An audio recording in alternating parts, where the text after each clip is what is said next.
Hello, ഇന്ന് ഞങ്ങളുടെ കോളേജിലെ ഓണം സെലിബ്രേഷൻ ആയിരുന്നു കേട്ടോ. ഇന്നാണെങ്കിൽ വീട്ടിൽ നിന്ന് ഇറങ്ങിയ മുതൽ ഭയങ്കര ബ്ലോക്ക് ആയിരുന്നു. പിന്നെ പോകുന്ന വഴിക്കായിരുന്നു ഞാൻ മുല്ലപ്പൂ ഒക്കെ വാങ്ങിയിട്ടുണ്ടായിരുന്നത്. എന്നിട്ട് അവിടെ എത്തിയ ശേഷം അതൊക്കെ സെറ്റ് ചെയ്തു. രാവിലെ പൂക്കളിടുന്ന നേരത്തേക്കൊക്കെ എത്തണം എന്ന് വിചാരിച്ചതായിരുന്നു. പക്ഷെ ഞാൻ എത്തിയപ്പോഴേക്കും പൂക്കളിടലൊക്കെ കഴിഞ്ഞിട്ടുണ്ടായിരുന്നു കേട്ടോ. പിന്നെ കുറച്ച് കഴിയുമ്പോഴേക്കും നമ്മുടെ മാവേലിയൊക്കെ എത്തി. മാവേലിക്കാണെങ്കിൽ ആദ്യം കുറച്ച് ആറ്റിറ്റ്യൂഡൊക്കെ ആയിരുന്നു കേട്ടോ. പിന്നെ നമ്മുടെ പ്രോഗ്രാം മീനൂസ് കൺവെൻഷൻ സെന്ററിൽ വെച്ചിട്ടായിരുന്നു കേട്ടോ നടന്നിട്ടുണ്ടായിരുന്നത്. കൾച്ചറൽ പ്രോഗ്രാംസും ഉച്ചയ്ക്ക് ശേഷം ഗെയിംസ് എന്നുള്ള രീതിക്കായിരുന്നു കേട്ടോ പ്ലാൻ ചെയ്തിട്ടുണ്ടായിരുന്നത്. അങ്ങനെ നമ്മൾ ഡാൻസും റാംബോക്കും ഒക്കെ ആയിട്ട് അടിപൊളിയായിരുന്നു കേട്ടോ. പിന്നെ ബോയ്സും ഗേൾസും ഒന്നിച്ചുള്ള തിരുവാതിരക്കളിയൊക്കെ ഉണ്ടായിരുന്നു. അങ്ങനെ എല്ലാം കൊണ്ടും അടിപൊളിയായിരുന്നേ അന്ന്. പിന്നെ നമ്മളുടെ ഫാക്കൽറ്റീസിൻ്റെ ഡാൻസ് ഉണ്ടായിരുന്നു കേട്ടോ.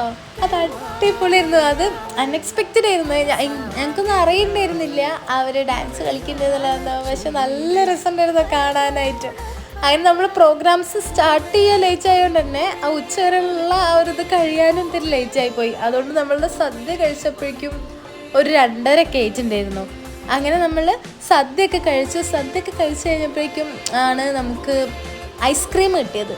സദ്യക്കൊപ്പം നമുക്ക് ഐസ്ക്രീമും കിട്ടിയിട്ടുണ്ടായിരുന്നു ഗൈസ്. എന്നിട്ട് അതൊക്കെ കഴിച്ചു. പിന്നെ ഞങ്ങളുടെ കോളേജിൽ നിന്ന് ഒരു സർപ്രൈസ് ഉണ്ട് പറഞ്ഞിട്ടുണ്ടായിരുന്നു. ഓണത്തിന് ഞങ്ങൾക്കൊരു സർപ്രൈസ് തരുന്നുണ്ട് പറഞ്ഞിട്ടുണ്ടായിരുന്നു. ആ സർപ്രൈസാണ് നിങ്ങളിപ്പോൾ കാണുന്നത് കേട്ടോ. ഇങ്ങനൊരു പ്രോഗ്രാം ഉണ്ടായിരുന്നതുകൊണ്ട് തന്നെ നമുക്ക് ഗെയിംസിനുണ്ടായിരുന്ന ടൈം കിട്ടിയില്ല. അപ്പോൾ അങ്ങനെ ഗെയിംസ് ഒന്നും നടന്നില്ല. അങ്ങനെ പിന്നെ നമ്മൾ ഒരു 6 മണി ഒക്കെ ആയപ്പോഴേക്കും പ്രോഗ്രാമൊക്കെ കഴിഞ്ഞ് നമ്മൾ വീട്ടിലേക്ക് ഇറങ്ങി. അങ്ങനെ വീട്ടിലേക്ക് പോയി. അപ്പോൾ പിന്നെ കാണാം. ടാറ്റാ.